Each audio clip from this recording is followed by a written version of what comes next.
Hello, my fabulous dream chasers, and welcome back to my channel. We are back with installment number 6, I believe, number 6 of Nancy Drew, the Seeker of the Old Clock.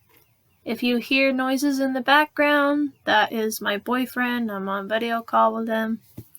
In the last video, I said that I should be wearing my reading glasses, and this time I actually found them, so I will be wearing them to read today. Today is chapters 11 and 12. So, let's get started.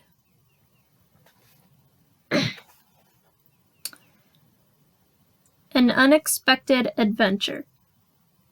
Nancy awoke the next morning to the fragrant odor of pines. Eager to start out for the Topham bungalow, she dressed quickly. But in her plans, she had reckoned without Helen Corning and her friends.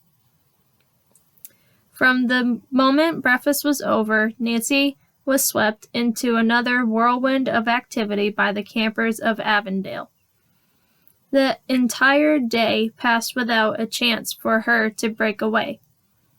"Oh, Helen," Nancy groaned as she tumbled into bed at night. "Tennis matches, canoe races, swimming, water skiing. It's been fun. But tomorrow I think I'll stay out of the activities."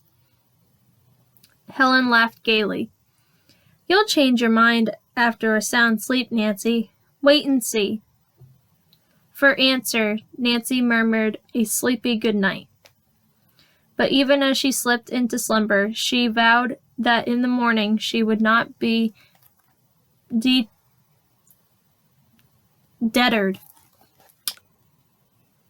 Deterred? The hell is deterred?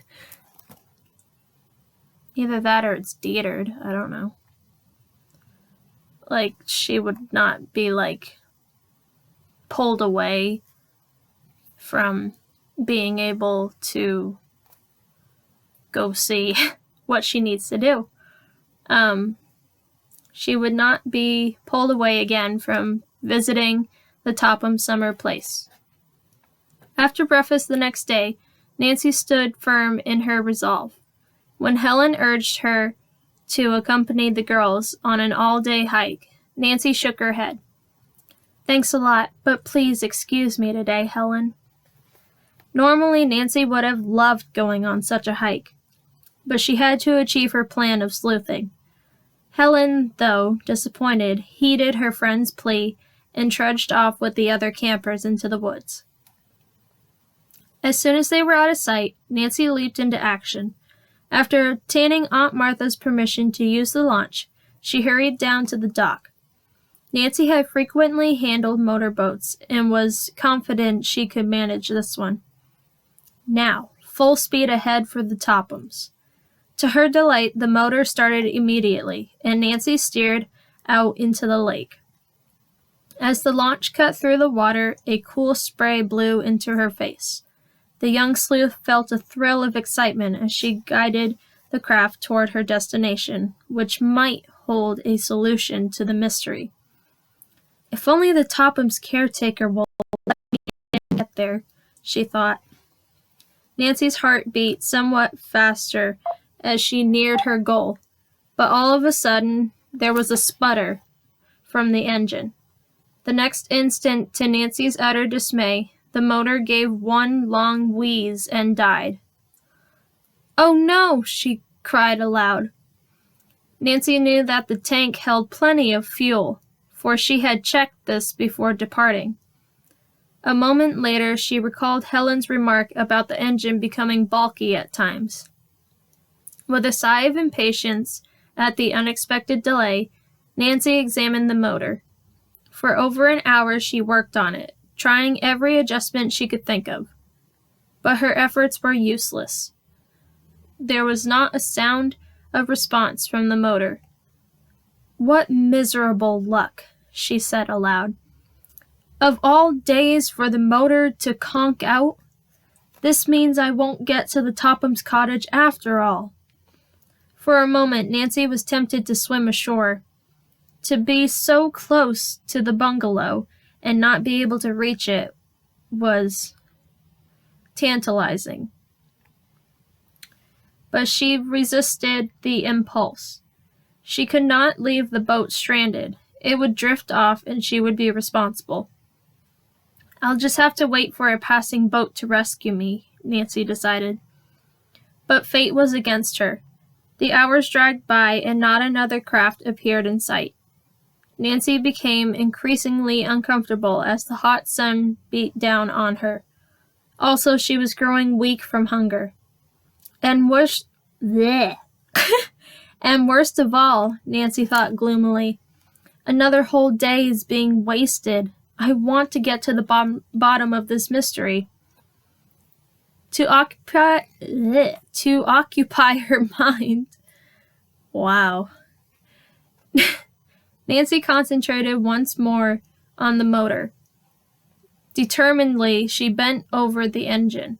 It was not until the sun sank low in the sky that she sat up and drew a long breath. There, she declared. I've done everything. If it doesn't start now, it never will. To her relief and astonishment, it responded with a steady roar as if nothing had ever gone wrong. Nancy lost no time in heading back toward the camp. She dared not attempt to visit the bungalow, since it would be dark very soon. When finally she eased up to the dock, Nancy saw Helen and her friends awaiting her. They greeted her with delight. "We were just going to send out a search party for you," Helen exclaimed. She stopped abruptly and stared at her friend. "You're sunburned and covered with grease. What happened?" Nancy laughed. "I had an extended sunbath." Then she gave a light-hearted account of her mishap as the campers trooped back to their cabins. When Helen learned that Nancy had had nothing to eat since breakfast, she went to the kitchen and brought back some food. The following morning, the young sleuth decided on her next move. Directly after breakfast, she began packing. When Helen entered the cabin, she exclaimed in amazement, "Why, Nancy Drew, you're not leaving camp already!" "I'm afraid I'll have to, Helen, right after lunch. I may be back, but I'm not sure, so I'd better take my bag with me." "Don't you like it here?" "Of course," Nancy reassured her. "I've had a wonderful time. It's just that there's something very important I must attend to at once." Helen looked at her friend searchingly, then grinned. "Nancy Drew, you're working on some mystery with your father." "Well, sort of," Nancy admitted, "but I'll try to get back, okay?" "Oh, please do," Helen begged. Nancy went to the office to pay Aunt Martha and explain her hasty departure. After lunch, she set off in her car to a chorus of farewells from the campers, who sadly watched her depart. She headed the car toward the end of the lake, then took the dirt road leading to the Topham cottage. Soon she came to a fork in the woods. "Now, which way shall I turn for the bungalow?" she wondered. After a moment's hesitation, Nancy calculated that she should turn left toward the water, and did so. The going was rather rough due to ruts in the road. Two of them, deeper than the others, apparently, had been made by a heavy truck. "These tracks appear fresh," Nancy mused. As she drove along, the young sleuth noticed a number of summer cottages. Most of them were still boarded up, since it was early in the season. As she gazed at one of them, the steering wheel was nearly wrenched from her hand by a crooked rut. I guess a rut is a pothole. As Nancy turned the steering wheel to bring the car back to the center of the narrow road, one hand accidentally touched the horn. It blared loudly in the still woods. That must have scared all the birds and animals, Nancy laughed. Around a bend in the road, she caught sight of a white bungalow ahead on the right side of the road. There was no sign at the entrance to the driveway to indicate who the owner was, but a wooded path leading down to the lake looked like the one she had seen from the water. I think I'll walk down to the shore and look at the cottage from there, Nancy determined. Then I'll know for sure if this is the place Helen pointed out. Nancy parked at the edge of the road and got out. To her surprise, she observed that the truck's tire marks turned into the driveway. A second set of tracks indicated that the vehicle had backed out and gone on down the road. Delivering supplies for the summer, no doubt, Nancy told herself. She went down the path to the water, then turned around to look at the cottage. It's the Tophams, all right, Nancy decided. Instead of coming back by way of the path, she decided to take a shortcut through the woods. With mounting anticipation of solving the Crowley mystery, she reached the road and hurried up the driveway. I hope the caretaker is here, she thought. Nancy suddenly stopped short with a gasp of astonishment. Why, the Tophams must be moving out. The front and side doors of the cottage stood wide open. Some of the furniture on the porch was overturned, and various small household items were strewn along the driveway. Nancy bent to examine some marks in the soft earth. She noted that several were boot prints, while others were long lines, probably caused by dragging cartons and furniture across the lawn. That must have been a moving van's truck I saw, Nancy told herself. But the Tophams didn't say anything about moving. She frowned in puzzlement.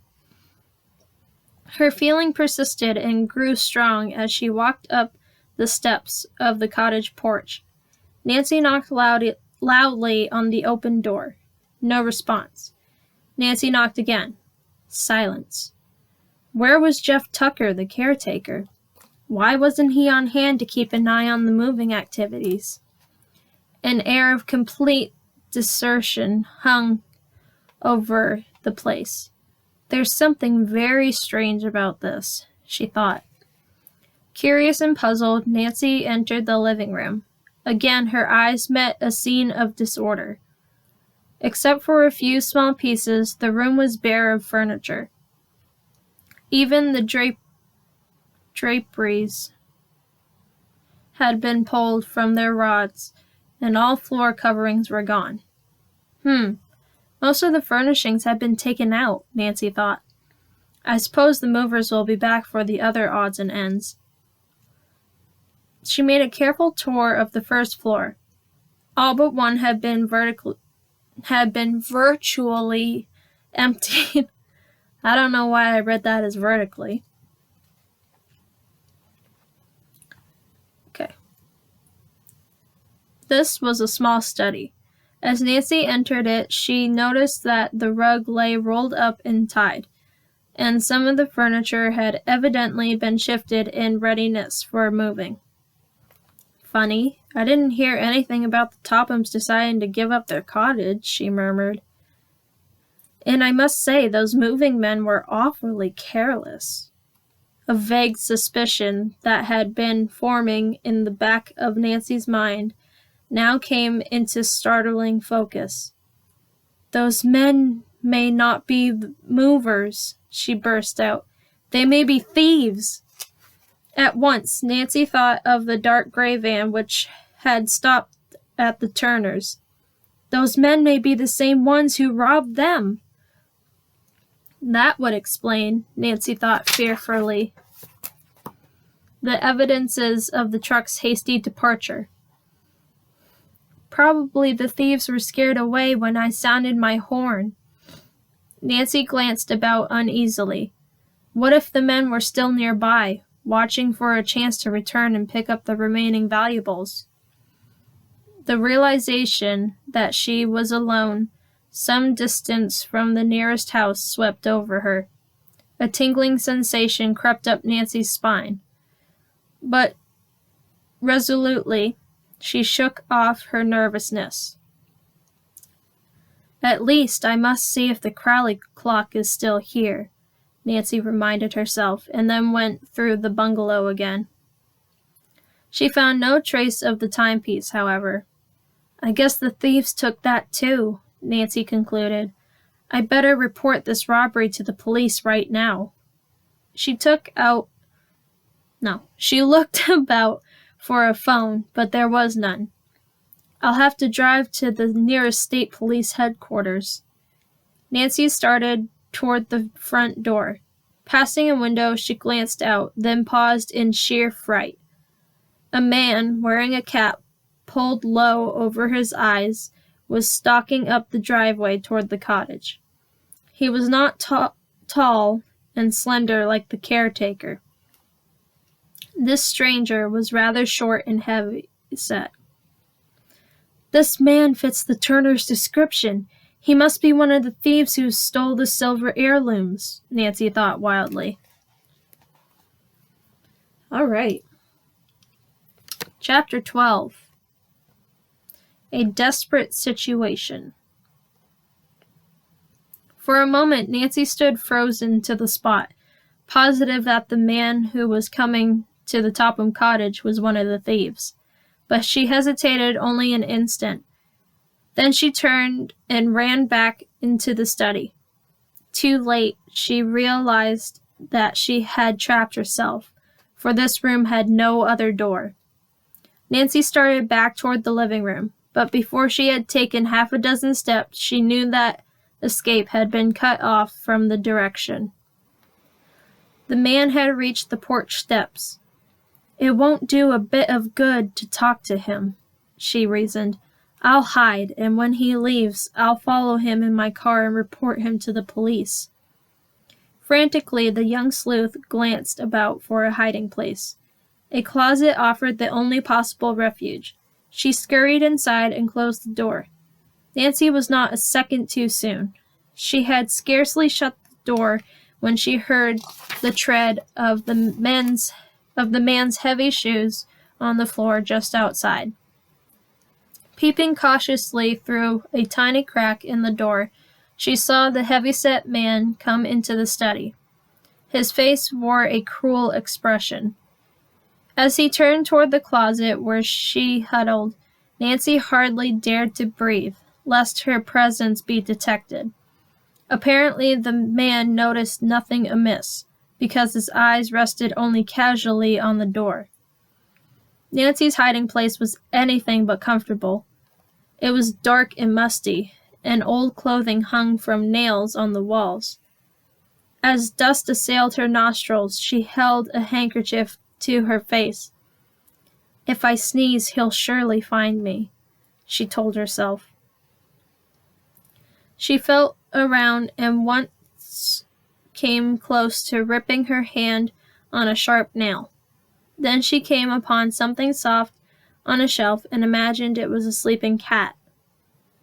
She drew back, then touched it more cautiously. Only an old fur cap, she told herself in disgust. Ooh, I feel like sneezing more than ever. She held one hand over her mouth hard and waited in agony. But presently the desire to sneeze passed, and Nancy breathed more freely. When she dared to peep out through the crack a second time, she saw that two other rough-looking men had come into the room. One was short and stout, the other taller. Nancy was sure that neither of these two men was the caretaker, because Helen Corning had mentioned that the man was skinny. The heavy-set man who had come in first seemed to be the leader, for he proceeded to issue orders. "Get a move on," he growled. "We haven't got all day unless we want to be caught. That girl you saw, Jake, may be back any time from the shore, and she just might get snoopy. The man addressed as Jake scowled. "What's the matter with you, Sid? Going chicken? If that girl comes around, we'll just give her a smooth story and send her on her way." "Cut out the yakking," said Sid. "Parky, you and Jake take that desk out of here." There was no doubt now in Nancy's mind. She was trapped by a clever gang of thieves. She could only continue to watch and listen helplessly from her hiding place. The two men lifted the heavy piece of furniture and started with it to the door. But they did not move swiftly enough to satisfy the leader, and he berated them savagely. Jake turned on him. "If you're in such a hurry, why don't you bring the van back to the driveway instead of leaving it hidden on that road in the woods? And have someone driving past here see us?" sneered the leader. "Now get going." Little by little, the men stripped the room of everything valuable. Nancy was given no opportunity to escape. Sid remained in the room while the others made several trips to the van. "Well, I guess we have all the stuff that's worth anything now," Sid muttered at last. He turned to follow his companions, who already had left the room, but in the doorway he paused for a final careful survey of the room. At that moment, Nancy felt an uncontrollable urge to sneeze. She tried to muffle the sound, but to no avail. The thief wheeled about. "Hey, what?" Walking directly to the closet, he flung open the door. Instantly, he spotted Nancy and angrily jerked her out. "Spying on us, eh?" he snarled. Nancy faced the man defiantly. "I wasn't spying on anyone." "Then what were you doing in that closet?" the thief demanded, his eyes narrowing to slits. "I came to see the caretaker." "Looking for him in a funny place, ain't you?" the man sneered. Nancy realized that she was in a desperate situation, but she steeled herself not to show any of her inward fears. "I must keep calm," she told herself firmly. Aloud, she explained coolly, "I heard someone coming and I just felt a bit nervous." "Well, you're going to be a lot more nervous," the man said threateningly. "This will be the last time you'll ever stick your nose in business that doesn't concern you." A fresh wave of fright swept over Nancy, but resolutely she held on to her courage. "You have no right to be here helping yourself to the Tophams furniture," she retorted. "You should be turned over to the police." "Well, you'll never get the chance to do it," the ringleader laughed loudly. "You'll wish you'd never come snooping around here. I'll give you the same treatment the caretaker got." "The caretaker?" Nancy gasped in horror. "What have you done to him?" "You'll find out in good time." Nancy gave a sudden, agile twist, darted past the man, and raced for the door.